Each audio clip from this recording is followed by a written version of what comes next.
I'm a monument on every continent. If it ain't big money, I'm non-content. Tell me where the dawn can fit. Nigga. On my wrist is his fraud. What you giving game to the new generation when you look at, the advancement of battle rap, finances, and things like that? How do you see the new generation? Because you guys, like Sean always talks about, like, I don't give a fuck, nigga. I gave these niggas classics for, you know what I'm saying? Yeah. Damn near for nothing in this sense. And it's like, the new generation, how do they capitalize when they're not in a position to really be able to advance? I mean, like what I was saying in my third round, not to give it away, is that it's like the problem with black people, right, is that we'll get information and to look, you know what I'm saying, like we upper than the other person, we withhold information from each other.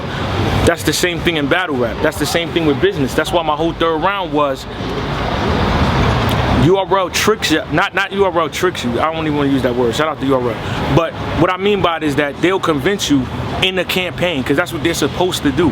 So that's why I wasn't dissing them. They're supposed to make the campaign, the rookies, the new guys take on the vets. But in the midst of that, the rookies take it the wrong way and think we're really enemies. When at the same time, yeah, we got to do this to compete. But holla at me, because I'm the only nigga that can tell you what you really need to know, because I'm the only nigga that went through it. So like, to get to here.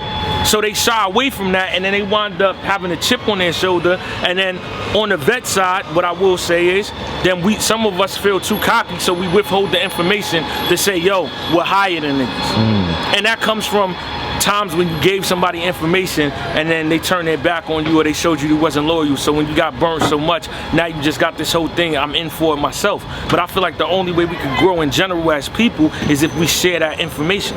Like me, anytime I know how to make a way to make money, I tell all my niggas, because it's like it's enough out here for everybody to get some.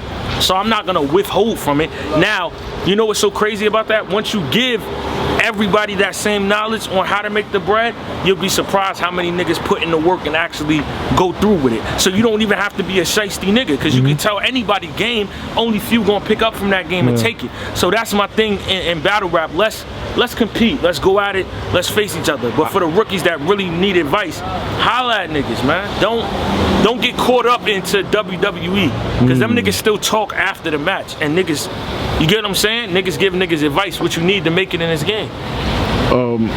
I also wanted to ask you, what's next for you right now? Like, I'm chilling. Numbers are spiking. Chilling. Going back in the house, I'll be on caffeine, doing wild shows. I'm about to put out another project with Rain. I got some acting shit coming up. I mentioned that in the battle with Lou. So a lot of dope shit going on. Serious acting? You know, yeah, a little something. Because anything you've done in your career has been pretty huge, like, you know. Yeah. Nah, so I'm saying, so it's something good in the works, and then I'm just working on my own shit with acting too, like coming out with my own shows and shit. So when this shit dies down, I'll be back out. But yeah, until then, I'ma chill. And I always wanted to ask you too, and I never got a chance to ask you, as far as in the political thing, you and Clippers did one of the most political things dealing with battle rap ever, you know what I'm saying? Yeah. Guys got some flag, whatever, however it went, and things like that. And it created a lot of different, I guess, ripples within the community and things like that. What was your mindset, and how did you take, the backlash and the good that also came of it? I mean, going into it, I knew anytime you involve politics, religion, or racism, you're gonna come with a 50-50 outcome, regardless. My only issue was, right, and I said this on 15 Minutes of Fame, if you think I was wrong for doing it, I understand that. I can't tell you that you're wrong for feeling that way. I just didn't like, now for people that don't fuck with me, you don't know me, or we just, co-workers in battle rap, say whatever you want. I could care less. It's your opinion, cool, we all got one. But for niggas that done ask me for advice and I helped, and then you just see when niggas try to knock you down at a moment where people are coming at you, it's corny. And that's why I be liking situations like that, because it's eye-opening. Like, all right, cool, so you one of those niggas. You one of those niggas for 3,000 likes. You'll say something slick about me on the internet because that's the topic. Knowing you just called me 10 days ago asking me on A, B, and C, and I taught you how to do it. So I like situations like that, because it lets you know what niggas is really there for. Like, Niggas check my history, my background. When niggas is down, I never kick niggas when they down because I feel too good about myself to do that. So I could care less. There be so many situations going on I don't speak about because shit got nothing to do with me and I really don't care. But I mean, yeah, that's how I feel about it though, with those people. But anybody else saying that, I mean, it was gonna be that. It was gonna be some people like it, some people love it, some people think it's good for the culture, some people think it's bad.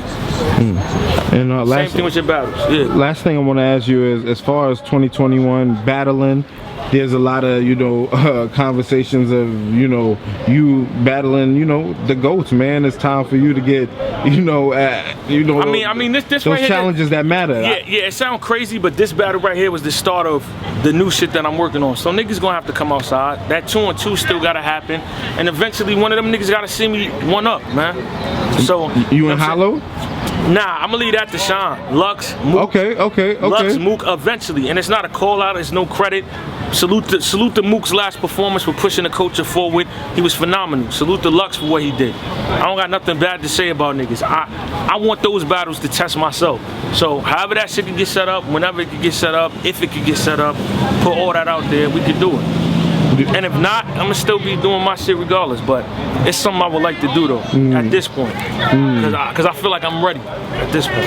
Any one of them, whichever one. Yeah, whichever one. Nah, definitely. DNA, man. Any last thing you want to leave for your fans and those that, you know, here to support you? Oh nah, shout out to everybody. Shout out to Luke Castro. Shout out to URL. Shout out to Smack, NWX. Get money and drink water. What they said it is, so let's see what your hustle about. Gotta get back. All them niggas you helped out, they gon' sit back. Came through, doubled my money and stole my drip back. Triple back, grabbed the baggies and left the bitch back. I ain't gon' trip if she threw it, better hit that. Hit the store, 125s, wax and Kit Kats. Chopsticks make you eat slow. Kid, don't call me Negro. When you're A-list, you keep the B-rolls. I never learned how to walk. Hopped out the crib in G-Stro.